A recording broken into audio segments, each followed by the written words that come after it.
The America's Cup is becoming Formula One on the water. Not for nothing is it known as the Old Mug.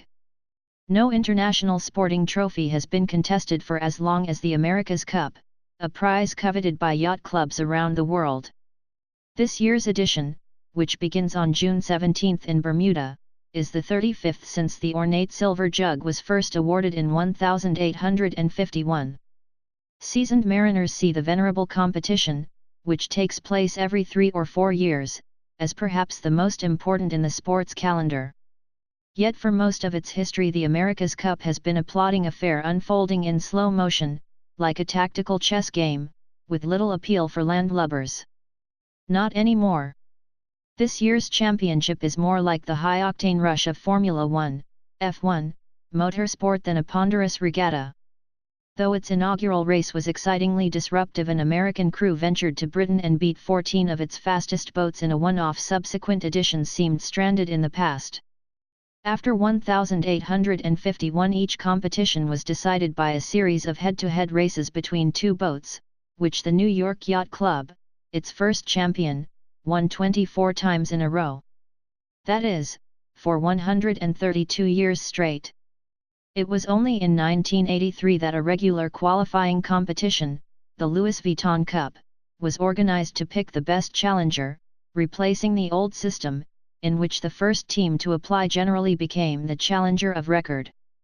Most peculiarly of all, the rules are still governed by a deed of gift composed in 1851, which promises a perpetual challenge cup for friendly competition between nations but is also rather leaky. The design specifications are remarkably vague. The defending team is able to set some of them, but in 1988 a two-hulled boat entered and won the competition, causing uproar and then a legal challenge which failed to overturn the result. It was only in 2010 that catamarans, which have long been the fastest boats around, were explicitly permitted after another battle in the courts.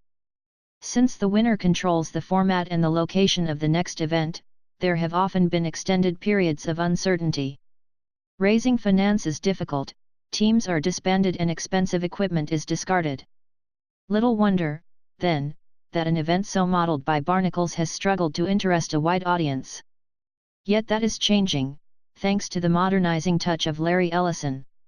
Apart from being a co-founder of Oracle, one of the world's largest software firms, Mr. Ellison is also a member of the Golden Gate Yacht Club.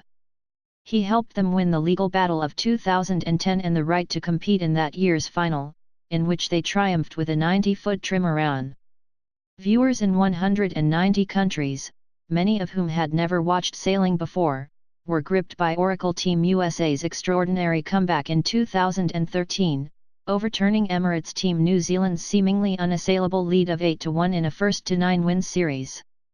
Mr. Ellison and the race's organizers have also tried to build a sustainable future with faster boats, more frequent racing and a greater number of teams.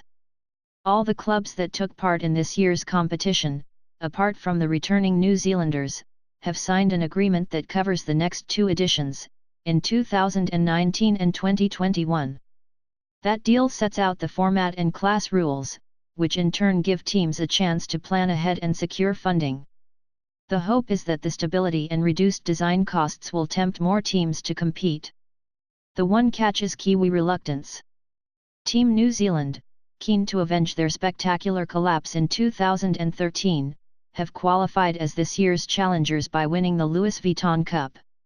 Grant Dalton, their CEO, has said that the new agreement will be null and void if they clinch the title. The other franchises remain optimistic that if the New Zealanders triumph they will come round to their consensus. But the competitive advantage available to the winners, allowing them to dictate the future, and scupper all other plans, would be a powerful temptation. Other reforms are more likely to endure. Since 2011 the entrants have competed in an preliminary World Series which takes place before the Louis Vuitton Cup and offers bonus points that can be used later. Crucially, Oracle Team USA's strong performance in the most recent World Series means that they start the America's Cup finals with a one-race advantage over their challengers. This time the 6 competing teams were given the opportunity to host World Series events around the globe, emulating the Grand Prix of Formula One, F1, motorsport. They raced in nippy 45-foot catamarans, manned by a crew of 5 and powered by a wing sail that can lift the boat out of the water on hydrofoils spectacularly, for less drag and greater speed. Rapid multi-hulled craft are here to stay. Those used in the main event travel at over 50 mph, at which speed a collision or capsize can have lasting consequences to a team's chances, since the race schedule leaves little time to regroup. The crew of 6 sound more like pilots than salty sea dogs, barking commands about lift, trim tabs, and rake. The principles of hydrodynamics are similar to the aerodynamics of F1, and some of the expertise has been shared. Land Rover Bar, a British sailing team that narrowly missed out on this year's Challenger berth, have pinched Richard Hopkirk, a race engineer for 3-time world champion Lewis Hamilton, and Martin Whitlock, a former CEO, from McLaren. Shore-based engineers assess data from hundreds of sensors throughout the boat, while helmsmen use multifunction steering wheels to fine-tune rudder settings. Much of this technical wizardry is powered hydraulically, thanks to some old-fashioned grunt work.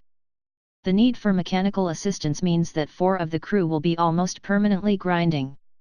The New Zealanders do theirs on gym-style bikes that are more efficient than conventional arm-powered winches.